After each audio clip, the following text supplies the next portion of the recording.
How did I, born black, in a white country, poor, in a society where wealth is adored and sought after at all costs, female, in an environment where only large ships and some engines are described favorably by using the female pronoun?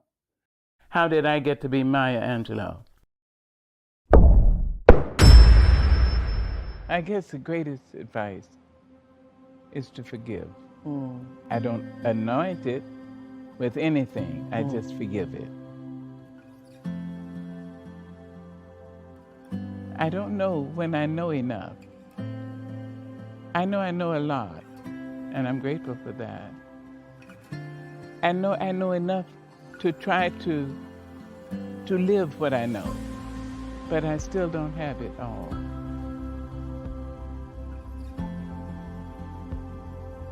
Well, I'm thinking that the best advice I've ever given, I hope, was that which I gave to my son when he was growing up. He said, I don't have any friends. How can I get some friends? And although I was very young, I told him two things. I told him, in order to get a friend, you have to be a friend. Be ready to be a friend. And also I told him, there's a place in you that you must keep inviolate.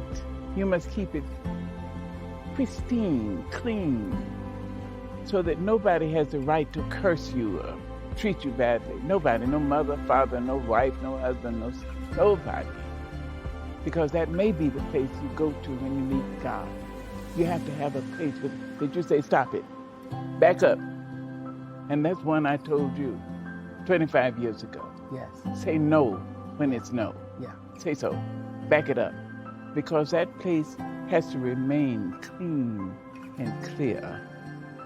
When the person comes with rude language to you or invasive language to you, you have to be able to say, back up. Not me, you don't. Don't you know I'm a child of God? I guess the greatest advice is to forgive.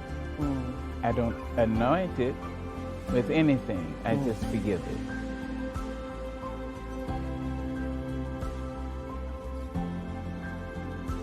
My mother abandoned me and my brother when I was 3 and my brother was 5. I didn't see her again except for a disastrous visit when I was 7 of 2 or 3 months when her boyfriend raped me. At 13, I went back to her. I didn't understand her. She didn't act anything like my grandmother. My grandmother was patient, kind, spoke slowly. Vivian Baxter spoke fast and she wiggled all the time. And she kept records on and songs and music, and she wore lipstick and she danced. And I just couldn't get it. So I refused to call her mother. I called her lady. I learned that love heals. Not sentimentality, but love. And her love healed me.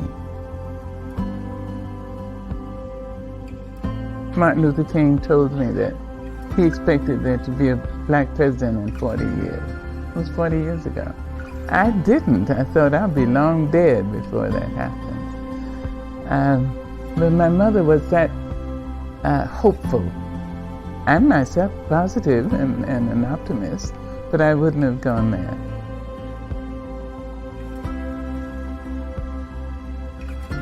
Exercise patience with yourself first, so you can forgive yourself for all the dumb things you do. And once you do, you can learn from that so you don't have to repeat them. And then exercise patience with your children, please. I pray that someone will hear that in this book and learn to be a little kinder. A number of the men, especially men, but the women too, they have come here to my home in North Carolina to talk to me and to ask me how do I feel about this or that. And they're all my children. I accept that they're my children.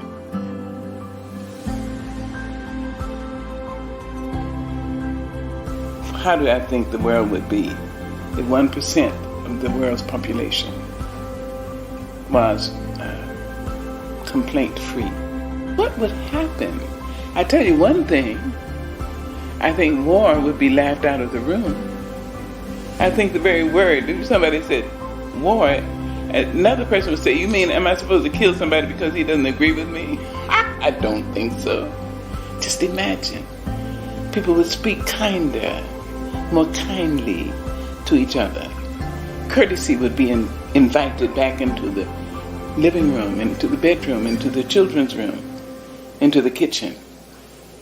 If 1% of our world was complaint-free, we would care more about the children and realize that every child is our child. The black one and the white one, the pretty one, the plain one, the Asian and the Muslim, the Japanese and the Jewish, everyone is our child.